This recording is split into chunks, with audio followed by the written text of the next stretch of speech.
I'm afraid that we are forgetting at the moment one very simple truth. If you are getting out of money, you can declare either bankruptcy or borrow money from a bank.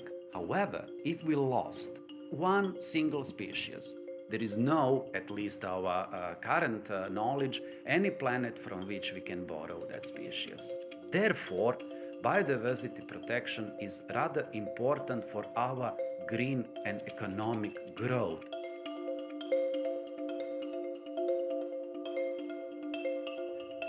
Biodiversity conservation is in some ways emotional issue for me personally, because once you get to know the beauty and the value of the nature, you just can't not care about conserving it. Being a scientist and conservationist, I'm also aware of the ways biodiversity actually lets us survive. Biodiversity, that's a concept which describes diversity of species, of habitats, which describes also the relations between all these features. And the more diverse is biological system, the more stable it is.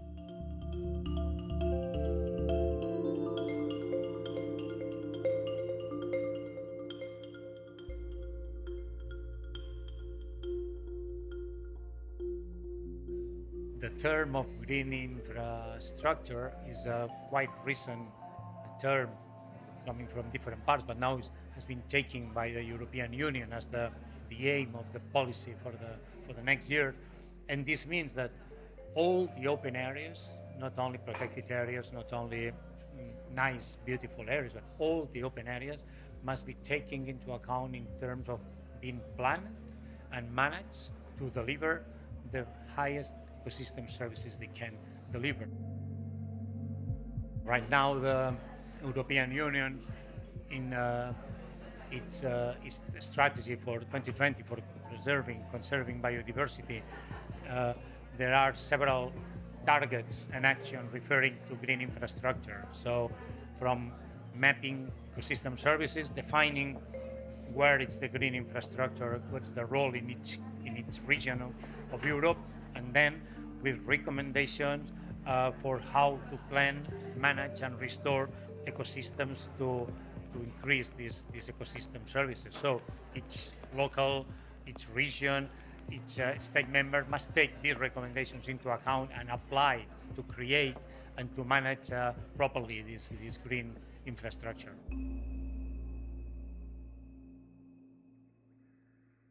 The main objective of the Birds and Habitats Directive, that's establishment of a system of EU-wide protected areas network, Natura 2000.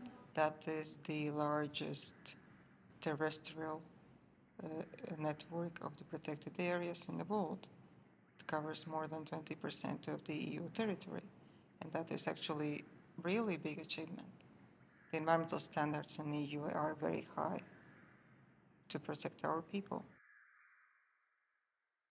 The Birds and Habitats Directive, these are the piece of legislation which concerns the most knowable part of that biodiversity. If altogether there are billions of species, the Birds and Habitats Directives concern only minor part of that, for which we know that either because of their ecological feature or because they are indicators of bigger processes, that by protecting these particular features, we can protect and preserve bigger part of biodiversity. My interest in birds started with interest in nature, and I think that it's not something I gained, it's something I didn't lose. And birds, it's just because I got binoculars and started focusing my interest on birds, but I was 10 years old. This is a military training area, Ādaži, but it's also a Natura 2000 site, and I work here in my spare time. My main job is CEO of Latvian Ornithological Society, but I have close ties with a bird, especially protected bird species hoopoe, which lives here, and that's why I visit this site once in a while since 2006. I would like to mention European roller, for example, the species that's critically endangered in Latvia, but we have managed to sustain a more or less stable population for the last years. It's a small population, but still it's stable and slightly expanding. And the core of the population is in Natura 2000 site Garkalnas meži. And due to management activities, mainly putting up nest boxes, it has moved also to this Natura 2000 area, Ādaži. So it has expanded slightly, and now it's northernmost breeding area of European roller in Europe.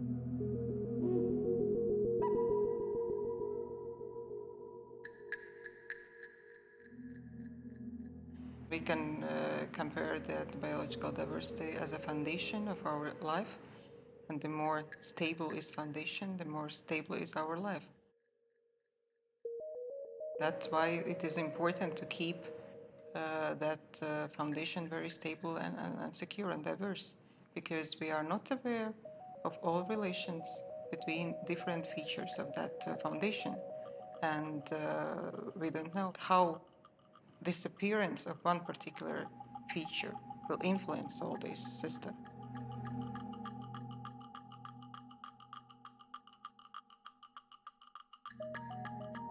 Important people to know that ecosystems, in addition to have beautiful forests or important species, also give very important benefits that are necessary for human life and for human well-being.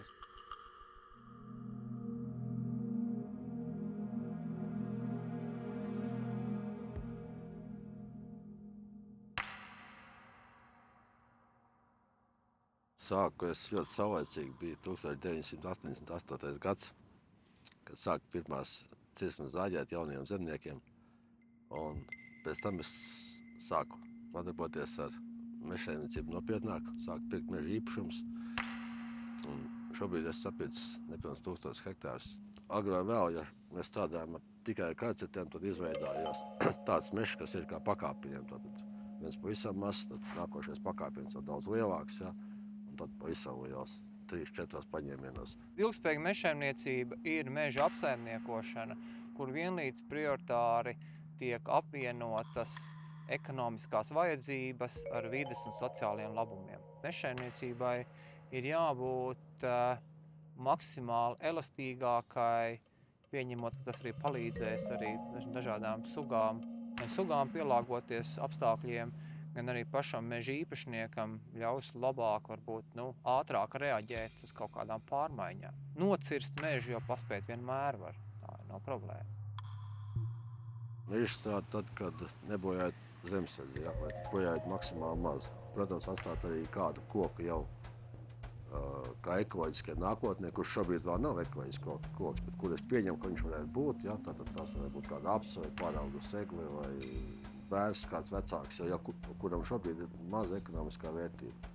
Mēs saglabājam dabas daudzveidībai dažādus elementus, bioloģiski vecus kokus, mirušu koksni, atšķirīgi strādājam mežmalā, puru malā, ūdens malā.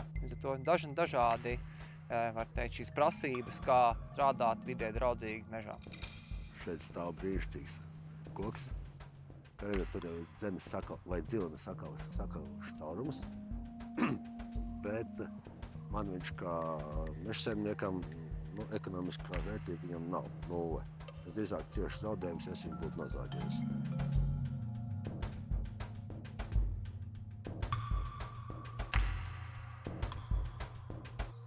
Dzirdējāt tikko čīni putniņi, ja?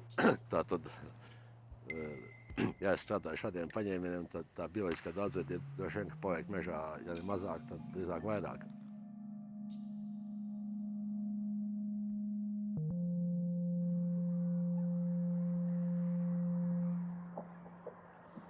Allora, io sono Farinelli Piercarlo, adesso attualmente faccio il capovalle. responsabile del settore della pesca. Ho cominciato 34 anni fa, quindi quando ero ragazzino, 18 anni. Addirittura 14 anni, perché ho fatto delle campagne d'avventizio, quindi ho cominciato proprio a 14 anni a fare questo lavoro, poi sono diventato fisso a 18 anni. Quando sono entrato io eravamo in 154 a lavorare, allora si chiamava Azienda Valli Comunali, adesso siamo sotto al Parco Regione Emilia-Romagna e siamo circa una quarantina di persone, 40 dipendenti. Intanto qui siamo a Stazione Foce, qui sono le Valli di Comacchio, siamo all'interno del Parco del Delta del Po, questo qui si chiama Stazione Foce. Questa struttura qua è il lavoriero, che fino agli anni 50 erano fatti in canna e adesso sono fatti in cemento con griglie d'alluminio, è cambiato il materiale ma il sistema è sempre quello. Noi tutti gli anni, il primo buio di luna e di ottobre, tiriamo sulle chiuse e facciamo entrare acqua in valle. L'anguilla, sentendo l'acqua del mare, quella adulta, quella che ha la schiena argentata e pancia bianca, vorrebbe andare al mare dei Sargassi a riprodursi. Questo qui non è altro che un labirinto per pescare le anguille.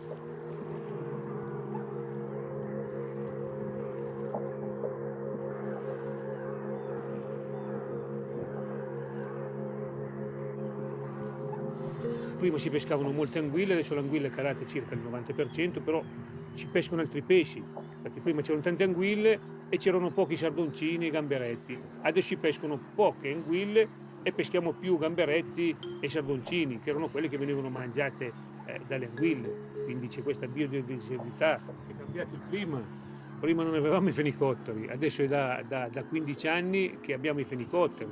Prima non avevamo i fenicotteri. Tanto per farti un esempio, quando io ho cominciato a fare questo lavoro qua, stavo delle giornate, dei mesi senza vedere una persona. Adesso, tanto per farti un esempio, c'è un giro turistico che porta circa 20.000 paganti, quindi vuol dire che ce ne sono 50.000 persone che fanno questo, che girano intorno alla valle. Diciamo che, come dico sempre io, quando mi chiedono lei che lavoro fa, io lavoro nel mondo di qua, perché le cose che vedi qua le vedi soltanto nei documentari più belli che ci siano.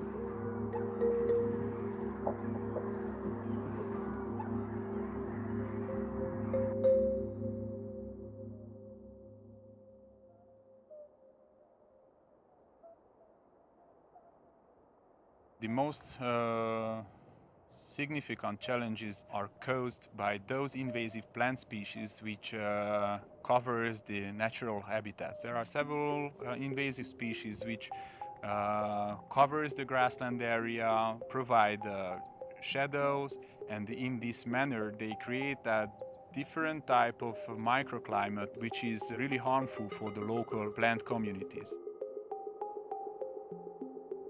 Hungary spent a large amount of financing resources on restoring habitats like wetlands. And in these terms, the fighting against the invasive species and proper management played a significant role. We established or reconstructed tens of thousands of hectares in wetland areas and grassland. And one of the main factors of these actions was fighting against the invasive plant species. In nature conservation terms, the invasive species endangers the local natural ecosystems with their several types of impacts. There are also invasive species which cause significant impacts to human health even, and there are also ones which has really strong economic effects.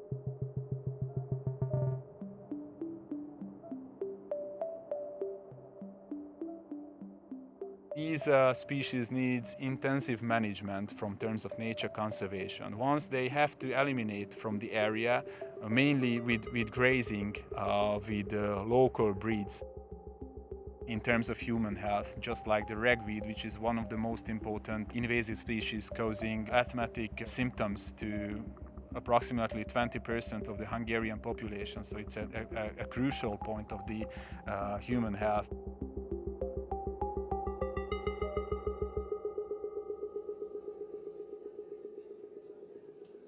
What the government institutions can do, we can set the framework for protecting the biological diversity, be it the legal framework or the institutional framework or securing some funding, supporting and explaining and raising awareness of the people. That is the framework where the government institutions can work.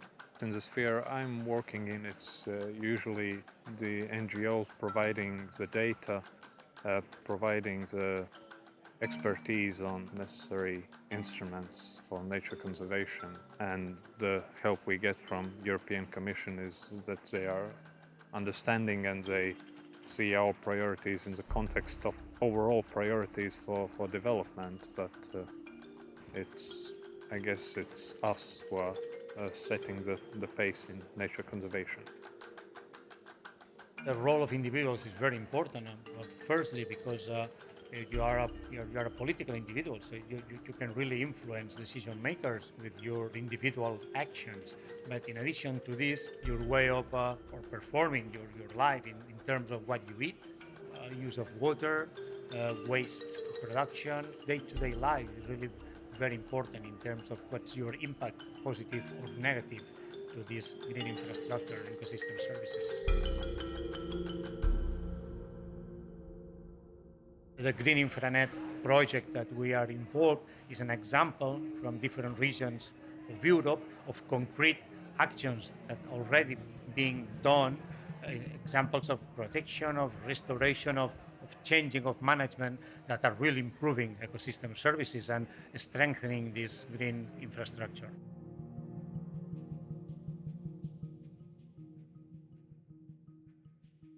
One of the most powerful transfers is the transferring from Barcelona to REC in Hungary.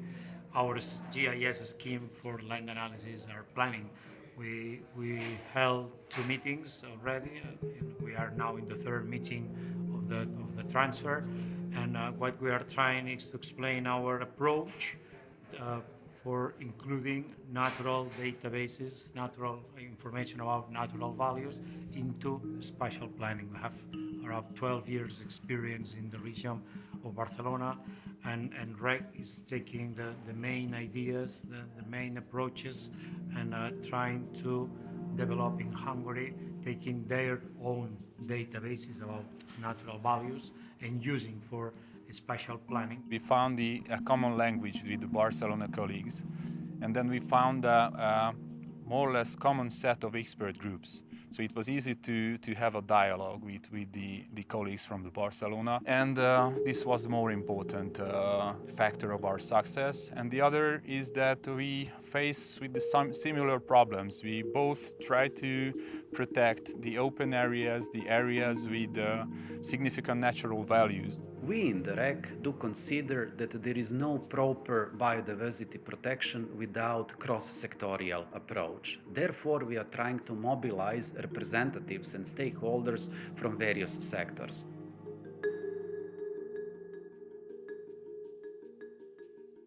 Passo d'Uomo is an association born like a festival 3 years ago for valorization of the landscape of Valconca. It takes part in the first weekend of September. There are 9 towns that is the principal territory where we walk and where we do shows and performance, exposition.